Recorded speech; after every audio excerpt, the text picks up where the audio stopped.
what's so wild about India is all the cars and the rickshaws on the street, they're fighting for space on the road to get a space. It's like a war with all the rickshaws and the motorbikes and the cars, and they're fighting like a war to get a space on the street. And on this mountain we have the statue of Shiva and his wife. What's his wife's name? Parvati.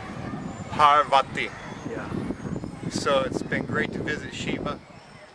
And Shiva has a wonderful view here. So here we are at the St. Thomas Hill. This is the spot where Thomas was killed for preaching the gospel in the 1st century. Thomas was a disciple of Jesus Christ, and in the 1st century he came here to India and he preached the gospel. That means the people of India had the gospel before anybody in Europe had the gospel. At the same time that the Apostle Paul and the Apostle Peter were preaching the gospel in Turkey and in Europe, Thomas was here in India. He preached the gospel. He started about 6 churches in Kerala, and now Thomas caught an airplane flight to heaven.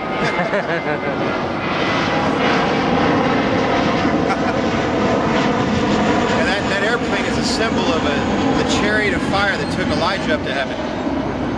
But when Thomas was killed here, it wasn't a chariot of fire, it was an airplane of fire that carried him up to heaven. And they built the airport right next to St. Thomas Mount. So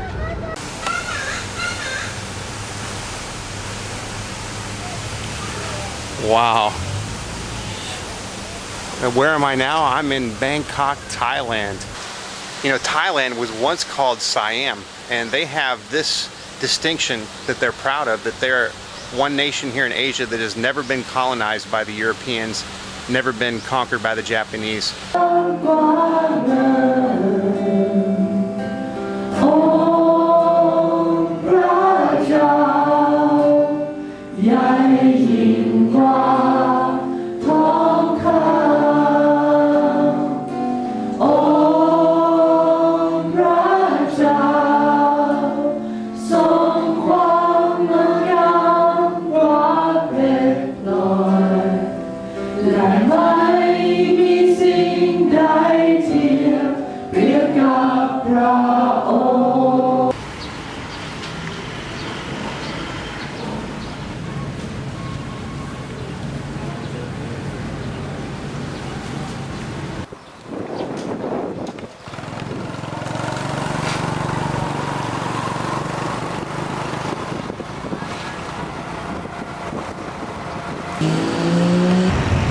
There's a Komodo dragon.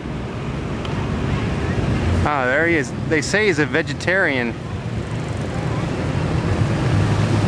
There's 3 of them there. Oh, that guy's coming through the bush.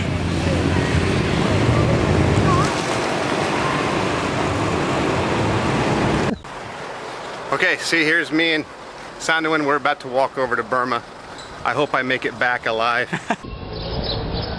This famous temple of Buddha here in Burma.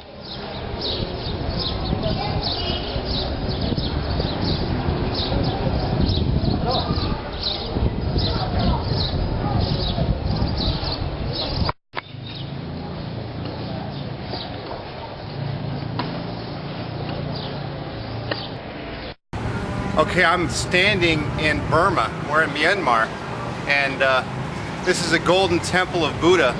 It's a very famous temple. So Sanduin and Ryan and I, we came on a bus from Bangkok, and we went all the way to Mae Sot in western Thailand, and we're ministering to Burmese refugees and meeting some Burmese pastors.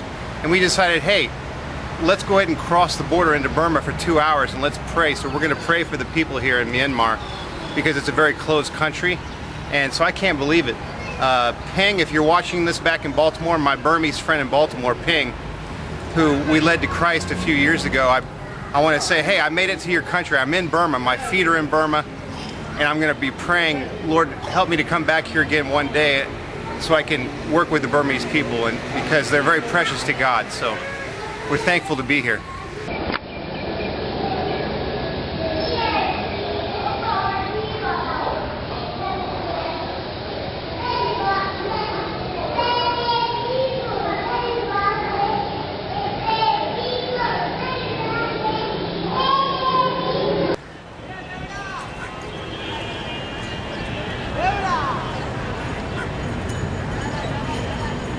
बाहर थोड़ा business से पूरा है stand में Okay, so here we are. We finally made it to the gateway of India. Taj Mahal. That? Taj Mahal, the new Taj Mahal photo. Ah, this is the old Taj Mahal. And this,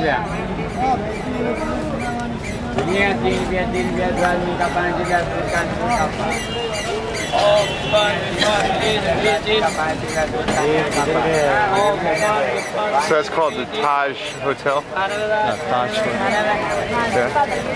Yeah. Massive fortress here. This is where the Mughal Empire ruled India for many years in the 1600s and the 1700s. And this was the headquarters for the emperor of the Mughal Empire. Now claimed with joy by India.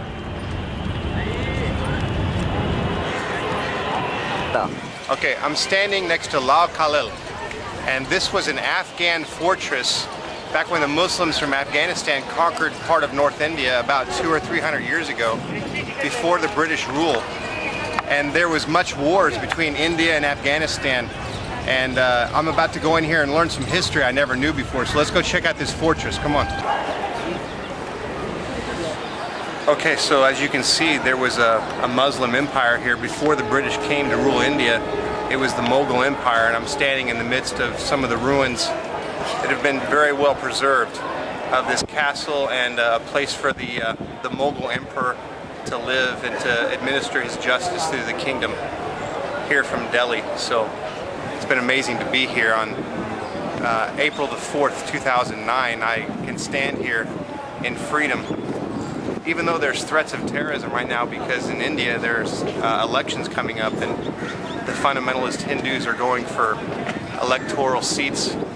And there's been reports that Muslims from Pakistan have actually entered the country right now, looking to blow things up. So it's amazing I can be here in this time of April and the election time, and be in the midst of the leftovers of the Muslim Empire from 400 years ago, the Mughal Empire. That's his tomb. And that's the site where he was killed. Okay, these are actually the footsteps marking the last steps of Mahatma Gandhi as he was walking out in a group after prayer to the Hindu gods.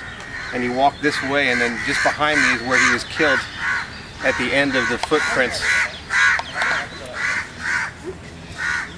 So those are the last steps of Mahatma Gandhi. He walked that way and he was shot at the end of the row.